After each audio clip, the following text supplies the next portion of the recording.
FBI가 지난 2021년 미 의회 폭동 당시 폭탄을 설치했던 용의자를 체포했습니다.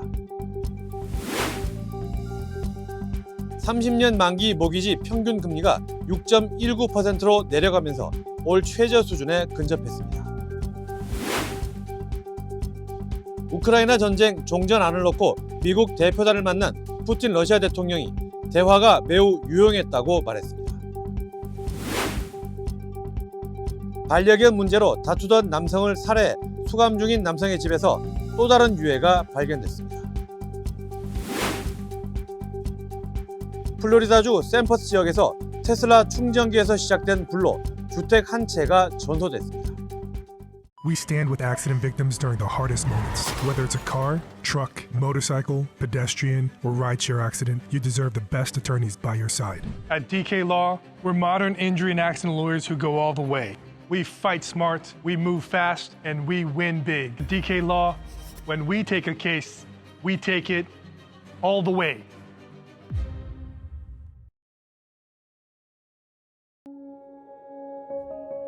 늘 가족이 먼저였던 당신. 늘 우리가 먼저였던 당신. 그런 부모님의 건강을 위해 서울 메디칼 그룹이 준비했습니다. 더 많은 의사, 더 다양해진 서비스, 더 커진 네트워크로 당신의 건강을 먼저 생각합니다. 사랑하는 마음으로 가족처럼 SMG. 시청자 여러분 안녕하십니까? 12월 4일 목요일 SBS 뉴스 시작하겠습니다. 연방수사국 FBI가 지난 2021년 연방의회 폭동 당시 폭탄을 설치했던 용의자를 체포했습니다. 5년 가까이 미제로 남아있던 사건의 용의자가 잡힌 건데 의회 폭동 사건의 경위가 규명될지 주목됩니다. 오늘 첫 소식 워싱턴에서 이한석 특파원입니다. 지난 2021년 1월 5일 저녁 미국 연방수사국 FBI가 공개한 CCTV 영상입니다. 워싱턴 DC 공화당과 민주당 전국위원회 청사 근처 후드티 복장에 마스크로 얼굴을 가린 한 용의자가 가방을 든 채 서성입니다. 가방 안에는 파이프 폭탄이 들어있는 걸로 보이는데 용의자는 각 청사 주변에 폭탄을 설치한 뒤 유유히 사라졌습니다. 다음 날 오후 순찰 중이던 경찰이 폭발물을 발견했고 폭발물은 설치 15시간 만에 해체됐습니다.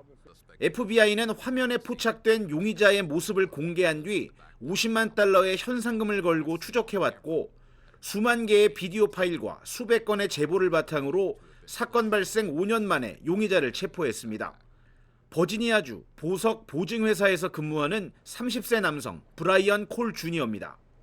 We solved it. He will have his day in court. The American public and the world will learn even more information through the legal process. 해당 폭탄은 실제로 작동 가능한 상태였고 폭발했다면 사상자가 발생했을 거라고 FBI는 밝혔습니다. FBI는 폭발물 설치 시점에 주목하고 있습니다.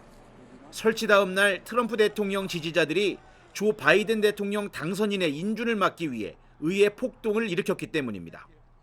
This investigation is ongoing. As we speak, search warrants are being executed, and there could be more charges to come. I'm going to let our U.S. Attorney discuss that shortly. 수사당국은 의회 폭동을 진압하기 위한 경찰력을 분산시키기 위해 다른 장소에 폭발물을 설치한 건 아닌지 집중 수사할 계획입니다. 워싱턴에서 SBS 이한석입니다. 미국의 30년 만기 주택담보대출 모기지 평균 금리가 이번 주 다시 하락하며 올해 최저치 수준에 근접했습니다. 국책 모기지 기관인 프레디맥은 30년 고정 모기지 평균 금리가 지난주 6.23%에서 이번 주 6.19%로 내려갔다고 밝혔습니다.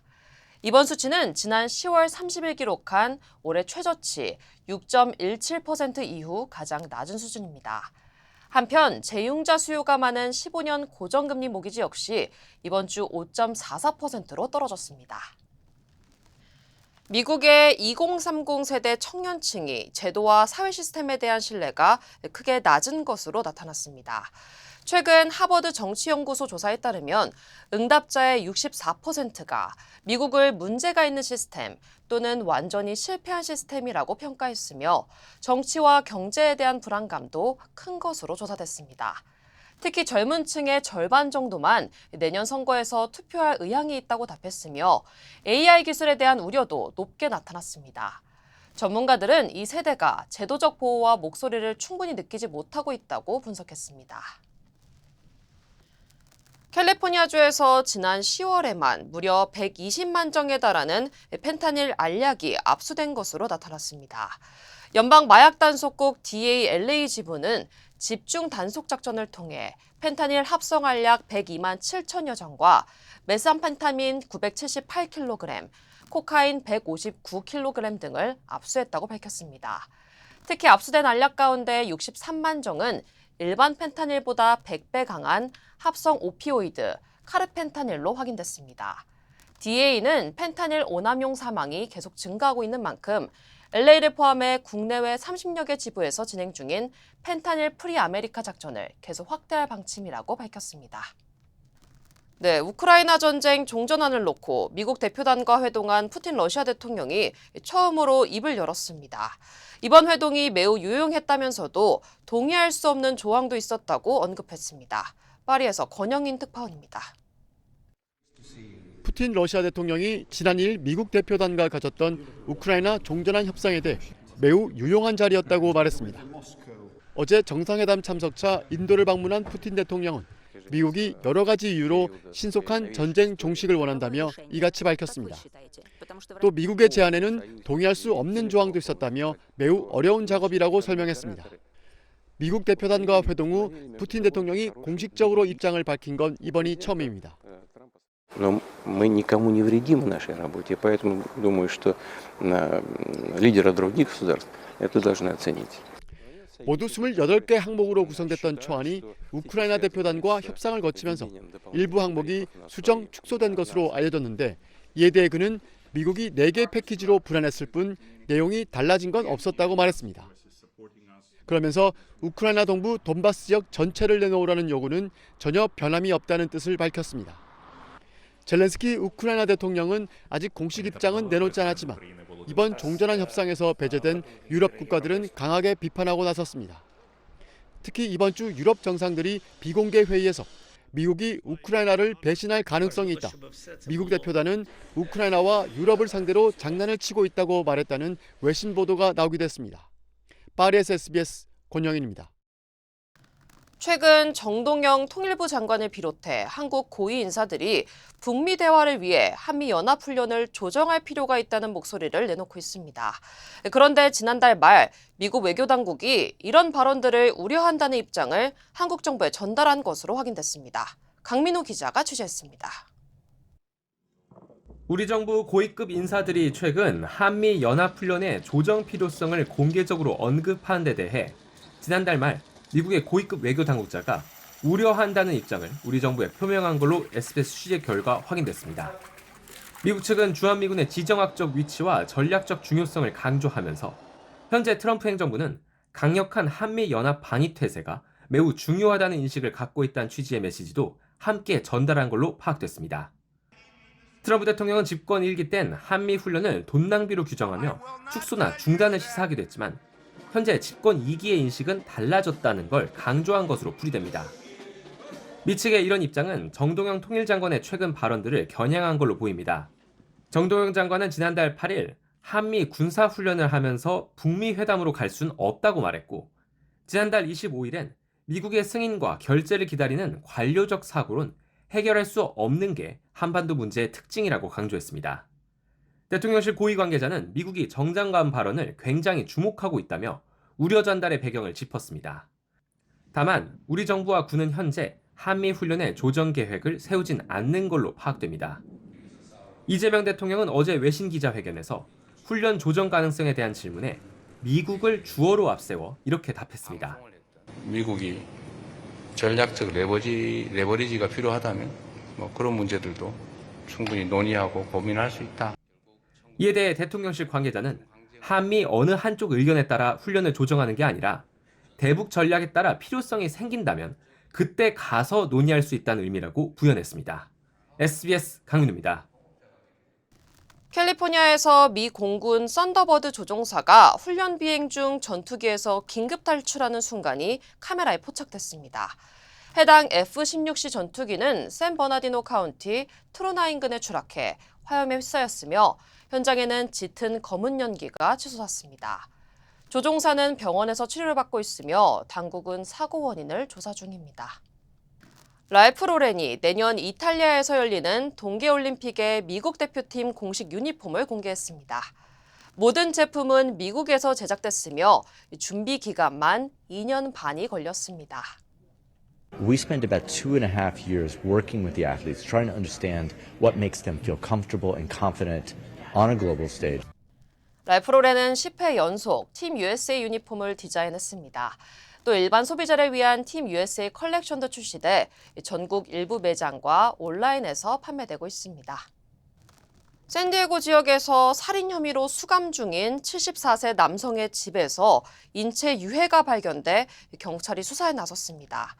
경찰은 사우스 크레스트의 한 주택 지하에서 유해를 발견했다고 밝혔습니다. 이 집의 소유주는 74세 드와이트 론으로 그는 지난 2023년 반려견 문제로 한 남성과 다투던 중 그를 총으로 살해한 혐의로 수감 중입니다. FBI와 경찰은 유해의 신원 확인과 사망 원인을 조사 중이며 수감 중인 론을 이 사건의 용의자로 지목해 수사를 진행 중입니다. 플로리다주 샌퍼드 지역에선 테슬라 충전기에서 시작된 불로 주택 한 채가 전소됐습니다.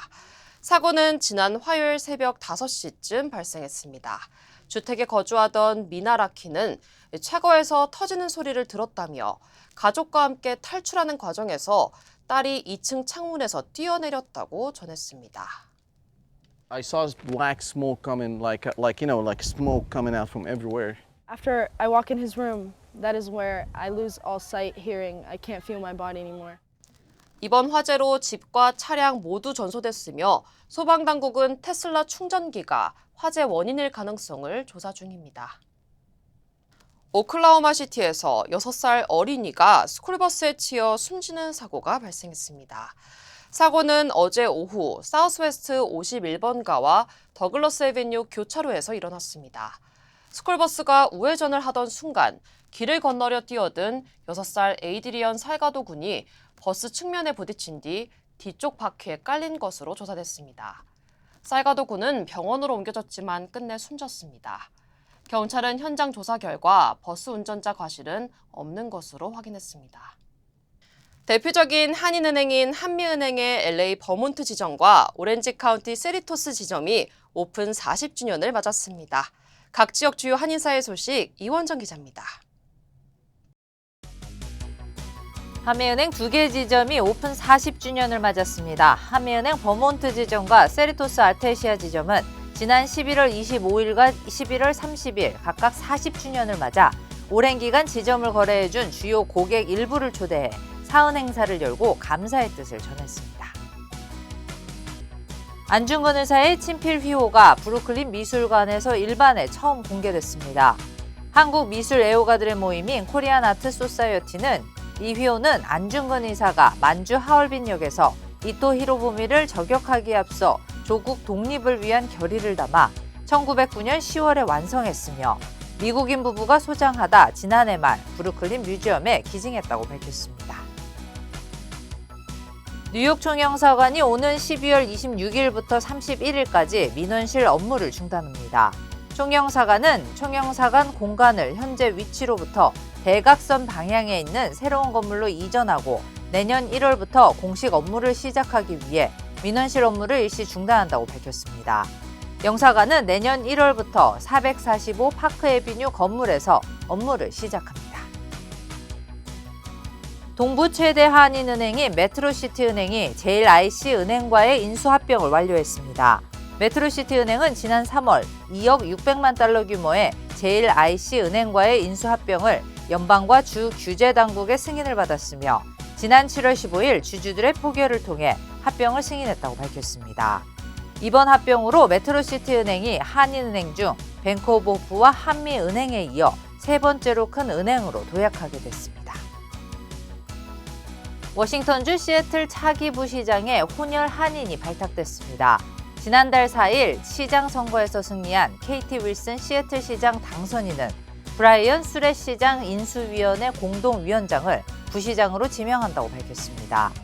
한국인 어머니와 흑인 아버지 사이에서 태어난 브라이언 씨는 시애틀 지역에서 25년 넘게 경제개발 업무를 맡아왔으며 현재 경제개발단체 그레이터 시애틀 파트너스 최고 경영자로 활동하고 있습니다. 저는 많은 한국인들의 제2의 고향 LA를 사랑합니다. 저는 한국인의 꺼지지 않는 열정과 서로를 향한 따뜻한 정을 존중합니다. 그리고 한인 사회와 함께한 시간이 자랑스럽습니다. 앞으로도 오래도록 함께 발전하기를 진심으로 바랍니다. I'm Richard Hoffman. Let me help you. 리처드 호프만 법률 그룹. 셀리온의 연말연시 대세일. 누구나 젊어지는 얼굴 GF7 플러스 화장품과 탈모 방지 샴푸 그리고 다양한 바디 제품들. 1등 제약회사 유한양행의 유한건강식품도 하나 사면 30%, 2개 이상 구입 시 50% 할인, 반값 대세일. 높은 통관세로 인한 마지막 가격 할인 찬스. 원하시는 제품 솔드아웃 되기 전 지금 바로 빨리 구입하세요. 213-738-1188 셀리온. 네, 한국 소식입니다. 민주당이 법적 정년을 현재 60세에서 65세로 연장하기 위한 3가지 방안을 만들어 본격적인 논의에 들어갔습니다. 어떤 내용인지 또 실제 성사 가능성이 있는지 민경호 기자가 전해드리겠습니다. 민주당이 제시한 정년 연장 방안은 3가지입니다. 오는 2028년부터 시작해 2년 간격으로 정년을 1살씩 늘려 2036년엔 정년이 65세가 되는 게 1안, 1년 늦은 2029년부터 시작해 3년마다 정년을 1살씩 늘려 2041년에 정년 연장을 마무리하는 게 3안입니다. 하지만 1안은 너무 빠르게, 또 3안은 너무 느리게 진행된다는 이유로 경영계와 노동계가 각각 난색입니다. 그래서 2029년부터 시작하되 정년을 1살씩 늘리는 간격을 3년, 3년, 2년, 2년으로 하는 2안이 현재로선 그나마 채택 가능성이 더 높다는 전망이 나옵니다. 만약 2안대로 적용된다면 1969년생, 올해 56세로서 법적 정년을 적용받는 대기업 직장인은 어떤 정년 로드맵을 밟게 될까요? 2029년 60세가 되지만 그해 정년이 1년 연장되면서 한 해 더 직장에 남을 수 있게 됩니다. 하지만 이듬해엔 정년이 늘지 않아 더는 혜택은 받을 수 없습니다. 반면 2041년에 64세인 1977년생과 그 이후 태어난 이들은 어떤 안이 채택되더라도 정년 연장 혜택을 오롯이 누릴 수 있습니다. 민주당의 목표는 올해 안에 단일안을 만들어 법안을 발의하는 겁니다. 하지만 한 달도 채 안 남았는데 노동계는 65세 정년 즉각 전면 시행이나 임금 삭감 없는 정년 연장을, 경영계는 정년 연장보단 퇴직 후 재고용을 각각 원하고 있기 때문에 노사 간극이 아직 큰 상황입니다. 국민의힘도 일괄적 정년 연장 속도전은 기업 죽이기라며 반발하고 있습니다.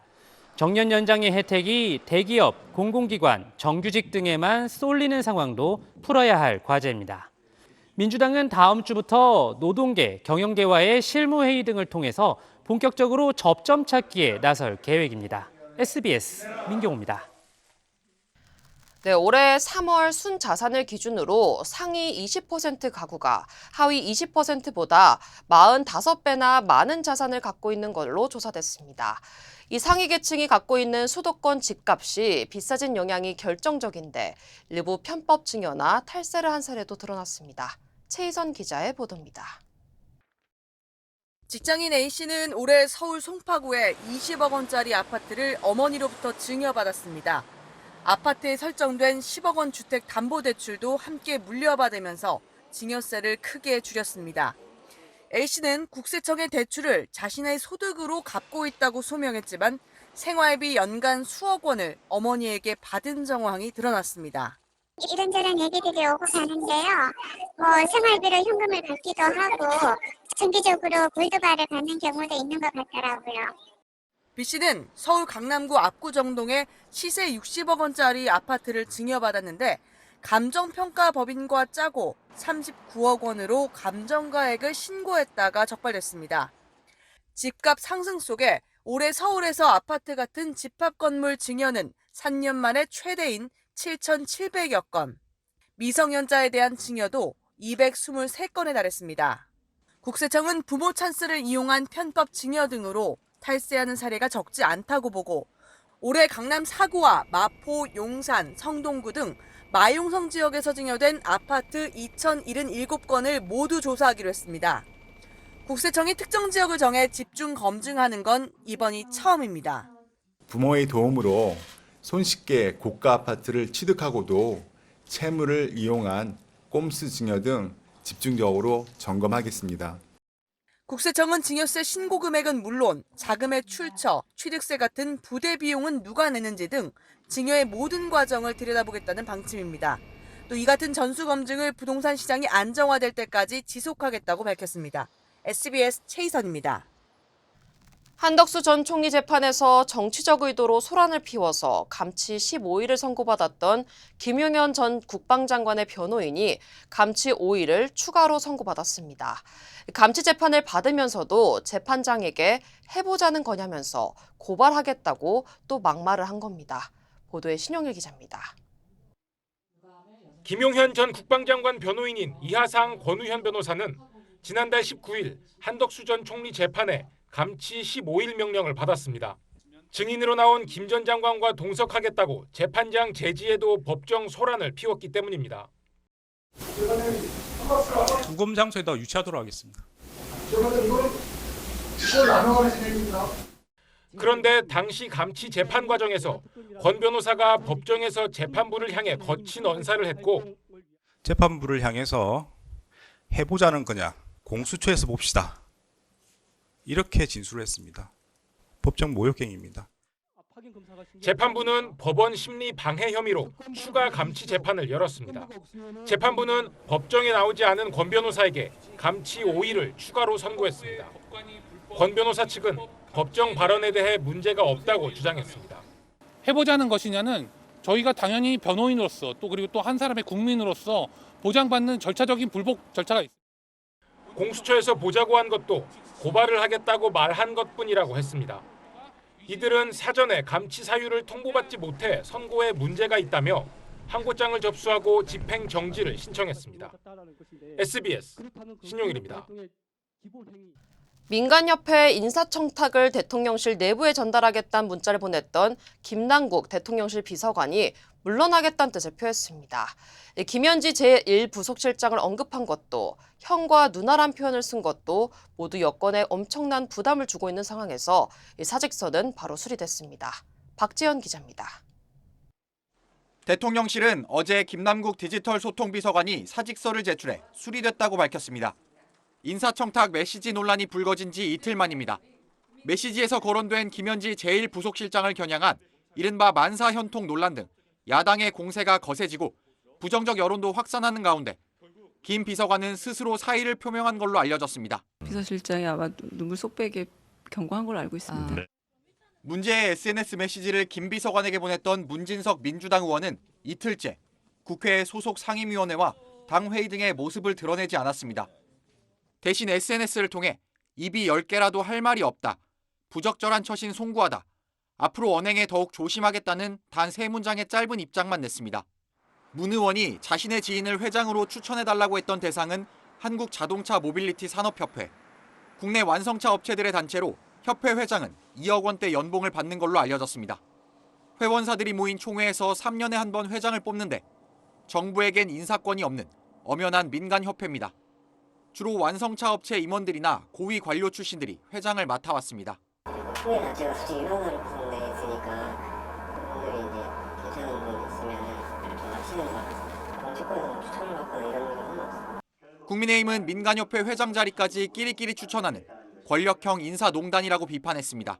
공적인 인사 시스템을 완전히 무력화시키고 인사 전횡이자 국정농단의 타락한 민낯을 보여주고 있습니다. 국민의힘은 또 직권남용과 부정청탁금지법 위반 혐의로 문 의원, 김 비서관, 김 실장, 강훈식 대통령 비서실장 등 메시지와 관련한 여권 인사 4명을 모두 고발하기로 했습니다. SBS 박지연입니다. 네, 다음 소식입니다. 쿠팡에서 유출된 개인정보가 지금 어디서 어떻게 쓰이고 있을지 모른다는 게 가장 불안한 부분입니다. 한국인 계정을 전문적으로 파는 업자들이 다크웹은 물론 중국의 일반적인 온라인 상점에서도 판을 치고 있었습니다. 최승훈 기자가 취재했습니다. 중국의 한 중고 거래 사이트입니다. 영어로 네이버를 검색하자 한국인 계정을 거래한다는 글들이 수없이 나타납니다. 가격은 계정당 4에서 6위안, 우리 돈으로 1,000원 안팎입니다. 카카오톡을 검색해도 새 계정을 판다는 글이 쏟아집니다. 중국 최대 오픈마켓 타오바오에는 국내 패션 플랫폼의 계정 판매 글도 올라왔습니다.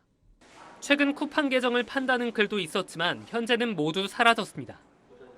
이런 계정 거래는 추적이 어려운 다크웹과 텔레그램에서도 활발합니다. 각종 계정을 판매한다는 텔레그램 채널에 직접 들어가 봤습니다. 각종 플랫폼과 소셜미디어, 커뮤니티, 쇼핑몰 아이디마다 가격표를 붙여놨습니다. 중고마켓 계정은 8만 원, 쿠팡은 5만 원입니다.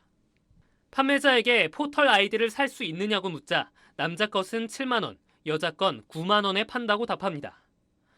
여성 계정이 더 비싼 이유를 묻자 맘카페에서 사용 가능하다고 말합니다. 휴면 계정을 해킹해서 팔기도 한다면서 오전에만 50개 팔았다고 인증샷까지 보냅니다. 50개 이상 구매하면 할인해주겠다. 결제하면 1시간 안에 계정이 나온다고 거래를 유도합니다. 다크웹에 있는 코멘트 안에서도 계정 관련된 내용만 거래하거나 계정을 계속 공급하는 채널이나 전용 게시 포럼 같은 것들이 좀 있을 정도로 온라인 사기범들은 이렇게 사들인 계정으로 피싱이나 스캠 등 각종 범죄를 저지릅니다. 대량으로 계정을 사놓고 여러 개를 돌렸으며 수사기관의 추적을 따돌리기도 합니다. 계정 도용이나 개인정보 유출이 의심될 땐 즉시 비밀번호를 바꾸고 생체 인증 같은 2단계 인증을 추가해야 합니다. Hey! Call DK Law! DK Law, how can I help you? Crazy accident. They cut me off and then cut my car in half. I think you need to go to the hospital. Oh! DK Law will be there for everything you need. Oh, that's nice. DK Law goes all the way. We're modern injury and accident lawyers who go all the way.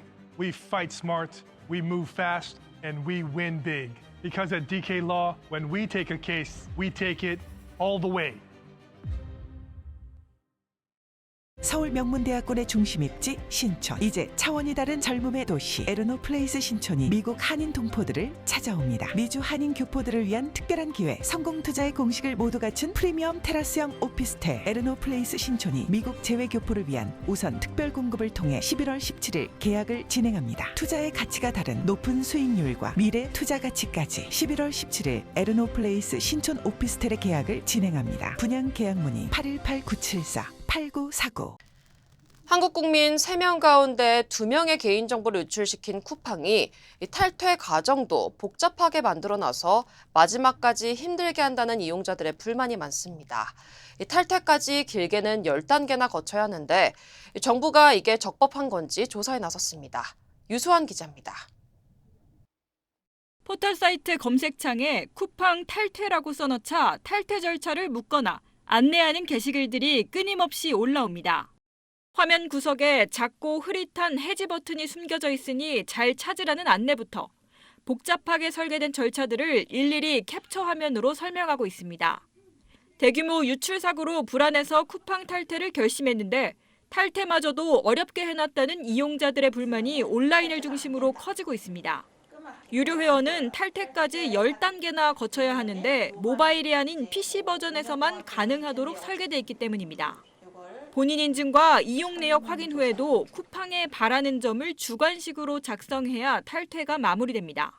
네, 해킹당한 것도 서러운데 총 5번 이상 통화를 했어요. 이제 몇 번을 했는데도 이게 탈퇴가 좀 오래 걸린다, 좀 어렵다, 이게 더 이상은 쳐다도 보지도 않을 것 같아요. 너무 화가 나고. 방송미디어통신위원회는 쿠팡이 계정 탈퇴 절차를 의도적으로 복잡하게 구성한 데 대해 긴급 사실조사에 나섰습니다. 법이 금지하고 있는 이용자의 해지권을 제한하는 행위인지 살펴보겠다는 겁니다. 위법 행위가 확인되면 과징금이나 시정명령 부과 등 엄정 조치하기로 했습니다. 쿠팡을 상대로 한 집단소송 움직임도 거세지고 있습니다. 주요 포털 사이트에 소송 준비를 위해 개설된 카페만 30개가 넘고 회원 수는 50만 명을 넘어섰습니다. 카페에 가입하고 계신 분들 계속 늘어나고 있고 집단 소송에 참여할 분들은 더 많이 늘어날 것으로 보이고 아마 역대 최대가 아닐까. 경찰 수사와 민간 합동 조사 결과에 따라 소송 규모와 파장이 더 커질 전망입니다. SBS 유수환입니다.